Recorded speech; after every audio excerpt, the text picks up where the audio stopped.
ঠাম্মির গল্প চ্যানেলের পক্ষ থেকে সবাইকে স্বাগত জানিয়ে আজ আমি পড়ে শোনাচ্ছি শীর্ষেন্দু মুখোপাধ্যায়ের লেখা নয়নপুরের রাস্তা। নয়নপুরের জল খুব বিখ্যাত।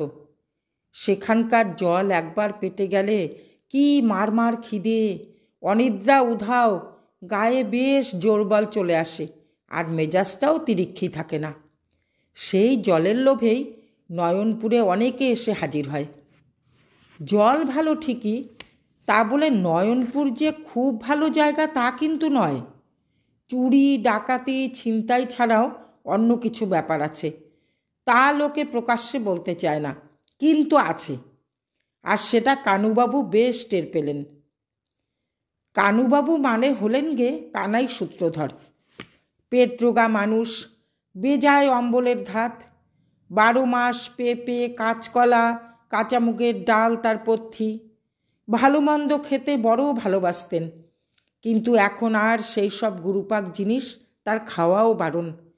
তার জীবন থেকে পোলাও, কালিয়া, পায়েস, পিঠে, মুর্গ মশল্লাম, বিরিয়ানি, চপ কাটলেট, আম কাঁঠাল সব বিদায় নিয়েছে। কানুবাবুর মনে বড় দুঃখ। তাই তার শালা ফটিক যখন নয়নপুরে স্কুলে মাস্টারের চাকরি পেয়ে সেখানে গিয়ে কয়েকদিন পরেই চিঠি লিখে জানালো যে নয়নপুরে এলেই পেটের সব রোগ সারে, তখনই কানুবাবু নয়নপুরে যাওয়ার তোড়জোড় শুরু করেছিলেন।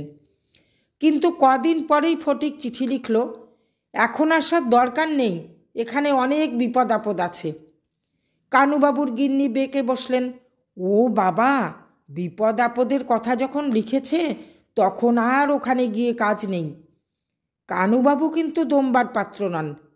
তিনি বললেন, আহা, বিপদ আপদ আর কিসের, ফটিক তো ওখানেই আছে, সে যখন আছে তখন আমরাও কদিন থাকতে পারবো।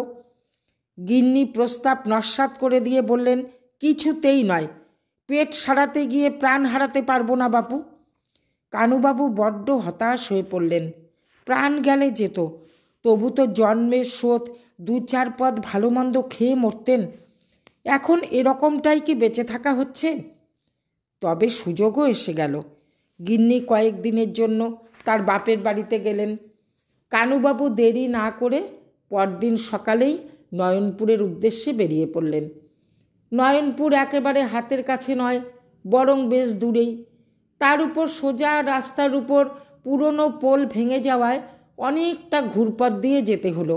বাছুরডোবায় এসে বাকিটা হাঁটাপথ। হাটের লোকেরা বলল, খাল পেরিয়ে মাইল 3 গেলেই নয়নপুর।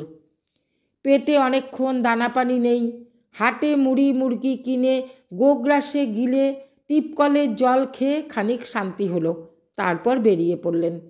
হাটের লোক বলে দিয়েছিল, খাল পেরিয়ে কিছু দূর এগোলে তেমাথা পাওয়া যাবে, বাঁদিকে নয়নপুরের রাস্তা। তেমাথায় এসে কানুবাবু একজন লম্বা পানা লোককে দেখতে পেলেন। গরু নিয়ে বাড়ি ফিরছে বলে মনে হলো, চাষিবাসী লোক। ও মশাই, এটাই কি নয়নপুরের রাস্তা? কাল অবধি ওটাই ছিল, আজ বলতে পারি না, গিয়ে দেখুন। কানুবাবু ফাপড়ে পড়ে গেলেন, এই আবার কোন দিশি জবাব? ও মশাই, রাস্তা কি রাতারাতি বদলে যায় নাকি? লোকটা গোমরা মুখে বলে, তা কত কিছু হয়। কানুবাবু একটু ভয়ে ভয়েই বাঁদিকের রাস্তাটাই ধরলেন। মাইলটাক যাওয়ার পর অবাক হয়ে দেখলেন, সেই লোকটাই ফের গরু নিয়ে উল্টো দিক থেকে আসছে। এরকম হওয়ার কথা নয়। কানুবাবু স্পষ্ট দেখেছেন, লোকটা গরু নিয়ে ডানহাতি রাস্তায় উল্টো দিকে যাচ্ছিল। এতটা উজিয়ে এলো কীভাবে?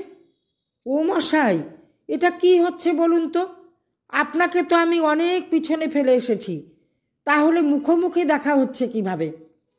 লোকটা তেমনি রসকসহীন মুখে বলে, রাস্তা তো আর আমি তৈরি করিনি, এখানে রাস্তা নিজে নিজেই তৈরি হয়ে যায়। এটা কি তবে নয়নপুরের রাস্তা নয়? নয়নপুর না হোক, কোথাও না কোথাও তো গেছে। লোকটা তাকে মুখোমুখি পেরিয়ে উল্টো দিকে চলে গেল।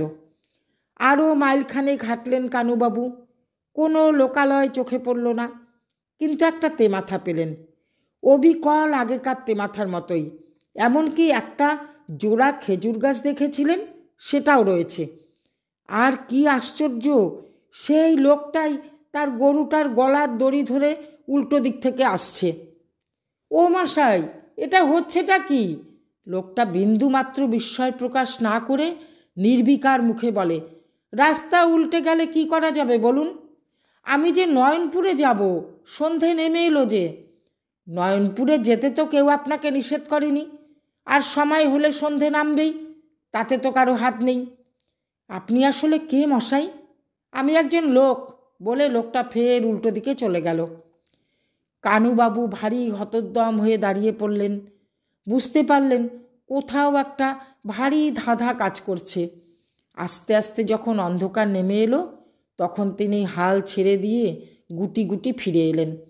বাছুরডোবার হাটে এসে ফের জনে জনে জিজ্ঞেস করে জানলেন, খাল পেরিয়ে তেমাথার মোড় থেকে বাহাতি পথটাই নয়নপুরের, কোনো ভুল নেই। তাহলে ভুলটা যে কোথায় তা ভাবতে ভাবতে তিনি রাতেই বাড়ি ফেরার গাড়ি ধরলেন। আজ এই পর্যন্ত। সবাই ভালো থাকুন, সুস্থ থাকুন, আনন্দে থাকুন।